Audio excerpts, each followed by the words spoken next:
दोस्तों power star Pawan Singh का जब से एक गाना आया है, उनके इस गाने में जब से पावर स्टार पवन सिंह का एक कुर्ता वायरल हुआ है, तब से इनके फैंस का एक ही कमेंट बार बार आ रहा है कि हालांकि पावर स्टार पवन सिंह ने इस कुर्ते को चोरी किया है, हालांकि जो ड्रेस है इसको चोरी किया है। जी हाँ दोस्तों, आप लोग देख रहे हैं भोजपुरी एक्सप्रेस तक न्यूज और आप लोग इस वीडियो में पूरा लास्ट तक बने रहिएगा। और मैं आपको बता दूं, पावर स्टार पवन सिंह का जब से गाना सोशल मीडिया पे वायरल हुआ है, अलग अलग तरीके का बार बार कमेंट आ रहा है। जी हाँ दोस्तों, आपको बता दें सलमान खान ने एक मूवी रिलीज किया था जिस मूवी का टाइटल था सिकंदर। और आपको बता दें इस मूवी में एक गाने में सलमान खान ने एक कुर्ता पहना था, हालांकि जो कुर्ता आप लोग अपने स्क्रीन पर इस फोटोज में देख सकते हैं, और वही कुर्ता पावर स्टार पवन सिंह ने अपने एक गाने में शूट के दौरान पहना है। हालांकि इनके फैंस ने जब से इस कुर्ते को देखा है तब से अलग अलग तरीके का कमेंट कर रहे हैं।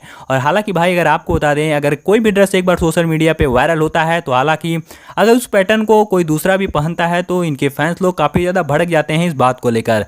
बट आपको बता दें पावर स्टार पवन सिंह ने ऐसा कुछ जानबूझकर नहीं किया है। हालांकि जो सूट पे सेट जो सूट दिया गया था, हालांकि पावर स्टार पवन सिंह ने उसको पहना है और अपना एक बहुत ही धमाकेदार गाने के साथ एंट्री भी किए थे।